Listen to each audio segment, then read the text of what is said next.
आज हम आपके लिए एक और प्रेरणादायक कहानी लेकर आए हैं। एक ऐसे उद्यमी, निवेशक और व्यवसायी की कहानी। तो देर किस बात की, आइए सीधे इसमें उतरते हैं। कुछ जीवन संयोग से नहीं बल्कि उत्कृष्टता की अडिग खोज से आकार लेते हैं। ऐसे जीवन जहां हर कदम कक्षा की डेस्क से लेकर वैश्विक बोर्डरूम तक भाग्य और दृढ़ संकल्प को जोड़ने वाला एक अदृश्य धागा बनाता है। विशाल राव की कहानी भी ऐसी ही है, लेकिन इसे पूरी तरह समझने के लिए हमें उनकी आज की ऊंचाइयों से नहीं बल्कि उन शांत दृढ़ कदमों से शुरुआत करनी होगी जो उन्होंने सबसे पहले जमीन पर रखे थे। उपलब्धियों की ऊंची इमारत खड़ी करने से पहले, निवेश साम्राज्यों और वैश्विक मान्यता से पहले, विशाल राव एक ऐसे छात्र थे जिनमें सीखने की असीमित भूख थी। उनकी शैक्षणिक यात्रा न्यूयॉर्क से शुरू हुई जब 1984 में उन्होंने पहली बार वैली कॉटेज एलिमेंट्री स्कूल के दरवाजे खोले। तभी उनके शिक्षकों ने उनमें एक असाधारण चमक देखी। ज्ञान को केवल आत्मसात करने की ही नहीं बल्कि उसे जोड़ने, चुनौती देने और लागू करने की क्षमता। बाद में उन्होंने 1989 से 1991 के बीच एल्डोराडो एलिमेंट्री स्कूल में शिक्षा जारी रखी और इस शुरुआती ब्रिलियंस को आगे बढ़ाया। 1994 तक विशाल ने spring valley junior high school से अपना जूनियर हाई स्कूल डिप्लोमा पूरा कर लिया था और खुद को हाई स्कूल की कठोरता और प्रतिष्ठा के लिए तैयार कर लिया था। Spring valley senior high school में उनका प्रवेश उस प्रतिष्ठा की शुरुआत थी जो आने वाले वर्षों तक उन्हें परिभाषित करती रही। 1997 में विशाल ने New York State Regents diploma with honours advanced placement program के साथ स्नातक किया। उनका रिकॉर्ड असाधारण था, 311 छात्रों की कक्षा में तीसरे स्थान पर। पढ़ाई के साथ साथ वे national honour society, math team, science olympiad और शतरंज क्लब में भी सक्रिय रहे, जिससे उनकी बौद्धिक तीक्ष्णता और सहयोगी भावना का अद्भुत मेल सामने आया। सम्मान लगातार मिलते गए। कॉलेज बोर्ड से AP scholar with honour and distinction की उपाधि, टैंडी टेक्नोलॉजी स्कॉलर अवार्ड और प्रतिष्ठित George Washington University engineering medal. महज 18 वर्ष की उम्र में विशाल राव केवल एक होनहार छात्र नहीं थे, वे पहले से ही वैश्विक नेतृत्व की नींव रख रहे थे। ज्यादातर छात्रों के लिए हाई स्कूल में उत्कृष्ट प्रदर्शन का मतलब होता है कॉलेज की लंबी दौड़ की तैयारी करना, लेकिन विशाल के लिए इसका अर्थ था उस दौड़ को और तेजी से पूरा करना। 1997 में उन्होंने कार्नेगी मेलॉन यूनिवर्सिटी में कंप्यूटर साइंस में बैचलर ऑफ साइंस शुरू किया। यह कोर्स सामान्यतः 4 साल का होता है, लेकिन 2000 तक केवल 3 साल में ही उन्होंने इसे पूर्ण कर लिया, वह भी 4.0 की परफेक्ट जीपीए के साथ। कार्नेगी मेलॉन ने उन्हें कई सम्मान दिए, फी बीटा कैप्पा, वी कैप्पा फी और लगातार डीन की सूची में स्थान। लेकिन अंक केवल आधी कहानी बताते हैं। विशाल की प्रेरणा महज महत्वाकांक्षा से नहीं बल्कि उद्देश्य की दुर्लभ स्पष्टता से उपजी थी। वे प्रौद्योगिकी और वित्त दोनों में महारत हासिल करने की तैयारी कर रहे थे। वे एक क्षेत्र जो जल्द ही उनके नेतृत्व में एक साथ आए। विशाल की पेशेवर यात्रा की चमक इसकी विनम्र शुरुआत में छिपी है। अपने फैमिली ऑफिस की स्थापना से बहुत पहले उन्होंने वहीं काम किया जहां कई भविष्य के नेता अपनी शुरुआत करते हैं, इंटर्नशिप और एंट्री लेवल नौकरियां। 1998 में उन्होंने जनरल इलेक्ट्रिक स्पेसनेट में इंटर्न के रूप में काम किया और कॉर्पोरेट अनुशासन और वैश्विक संचालन के पाठ सीखे।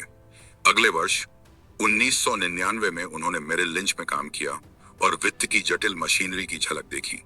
इसी समय उन्होंने सीयर्स न्यूयॉर्क में एक सेल्स एसोसिएट की भूमिका भी निभाई, जहां ग्राहक सेवा और मेहनत ने उन्हें व्यवसाय की जमीनी समझ सिखाई। ये अनुभव भले ही बिखरे हुए थे, लेकिन बेहद महत्वपूर्ण अनुकूलन की शक्ति, छोटी शुरुआत की विनम्रता और उद्योगों के बीच बिंदुओं को जोड़ने की दूरदर्शिता।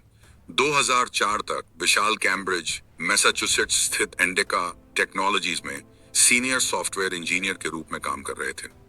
2 साल वहां बिताने के बाद उन्होंने सॉफ्टवेयर इकोसिस्टम की गहरी समझ हासिल की और इससे भी चुनौतीपूर्ण भूमिकाओं की ओर बढ़े।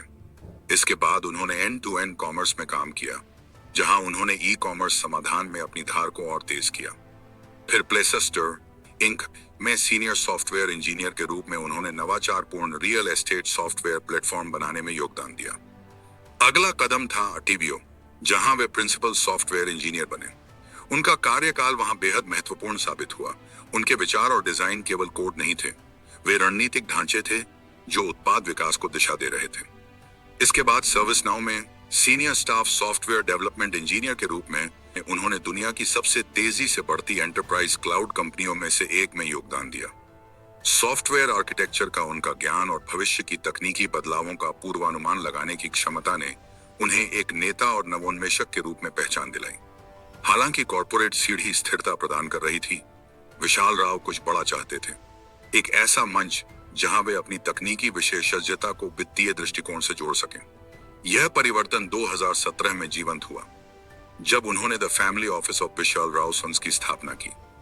ज्यूरिख, स्विट्जरलैंड में मुख्यालय और वडूजे रबई, लिक्टेनस्टीन तथा George Town, Cayman Islands, Islands में अतिरिक्त संचालन के साथ यह फैमिली ऑफिस पारंपरिक वित्तीय संस्था नहीं था। यह एक हाइब्रिड मॉडल पर काम करता था, समयहीन निवेश मूल्यों और आधुनिक कार्य प्रणालियों का संतुलन। संस्थापक, चेयरमैन और चीफ इन्वेस्टमेंट ऑफिसर के रूप में स्वयं विशाल ने इसकी रणनीति का नेतृत्व किया। यहाँ वे महज एक तकनीक विशेषज्ञ या वित्त विशेषज्ञ नहीं थे, वे पीढ़ीगत संपत्ति के संरक्षक, सतत विकास के वास्तुकार और उद्यमियों के मार्गदर्शक बन चुके थे। फैमिली ऑफिस में नेतृत्व के समानांतर विशाल एक एंजल इन्वेस्टर और क्वालिफाइड परचेजर के रूप में भी उभरे। उनकी सोच केवल पूंजी तक सीमित नहीं थी, वे स्टार्टअप्स को मार्गदर्शन, दृष्टिकोण, नेटवर्क भी प्रदान करते थे। उनका पोर्टफोलियो आधुनिक जीवन शैली को आकार देने वाले उपक्रमों से भरा था।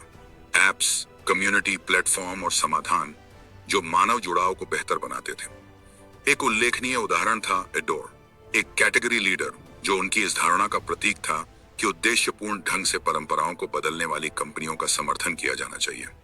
अन्य निवेशों में अग्रणी स्टार्टअप शामिल थे, जैसे एंजल लिस्ट स्टार्टअप्स और निवेशकों का वैश्विक केंद्र, कोगरा में एआई चालित मीटिंग सारांश और एक्शन आइटम बनाना, कोडिगा डेवलपर्स के लिए तेज और स्वच्छ कोड तैयार करना, बेरी एआई सैन फ्रांसिस्को आधारित 2023 में क्रिश धोलकिया द्वारा स्थापित, एनार्की सैन फ्रांसिस्को आधारित 2022 में मैथ्यू मिरमन द्वारा स्थापित, लिनम सैन फ्रांसिस्को आधारित 2022 में मनु चोपड़ा द्वारा स्थापित। 31 मार्च 2024 तक उनके नाम से सार्वजनिक रूप से जुड़े व्यक्तियों के पास कुल 80 शेयर थे, जिनकी कीमत 5,438.9 करोड़ रुपए से अधिक थी, जो उनके वित्तीय प्रभाव और पहुंच के पैमाने को दर्शाता है। विशाल राव को अलग बनाता था केवल वे कंपनियां नहीं जिनका उन्होंने समर्थन किया, बल्कि निवेश के प्रति उनका दृष्टिकोण। उनके लिए किसी स्टार्टअप को फंड करना मतलब था पूरे इकोसिस्टम को आकार देना, लोगों को ऐसी तकनीकें और समुदाय बनाने की ताकत देना जो उन्हें पार कर जाएं। वे सेक्टर्स को केवल लाभप्रदता के लिए नहीं, बल्कि आधुनिक जीवन शैली से प्रासंगिकता के लिए देखते थे। दिलचस्पी आधारित मैच मेकिंग प्लेटफॉर्म जैसे उपक्रमों में उनकी रुचि इस बात को दर्शाती थी कि वे कालातीत मानवीय जरूरतों को डिजिटल युग में पुनः परिभाषित करने की समझ रखते थे। हर निवेश, हर साझेदारी उनके इस दृष्टिकोण को दर्शाती थी कि सतत और सकारात्मक बदलाव पैदा किए जाएं। आज विशाल राव की यात्रा दुर्लभ शिल्प का प्रतिबिंब है। एक सॉफ्टवेयर इंजीनियर की विश्लेषणात्मक सटीकता, एक वित्त विशेषज्ञ की रणनीतिक दूरदृष्टि और एक मार्गदर्शक की पोषण करने वाली प्रवृत्ति। न्यूयॉर्क के स्कूलों से लेकर ज्यूरिख और लिकटेनस्टीन के वित्तीय केंद्रों तक उनका जीवन दृढ़ता, जिज्ञासा और परिवर्तन की गवाही देता है। फिर भी शायद उनकी कहानी का सबसे रोचक पहलू यह है कि यह अधूरी लगती है। अपनी सभी उपलब्धियों, शैक्षणिक उत्कृष्टता, कॉर्पोरेट सफलताओं, उद्यमशील उपक्रमों के बावजूद यह स्पष्ट है कि विशाल राव के जीवन के सबसे अच्छे अध्याय अभी आने बाकी हैं।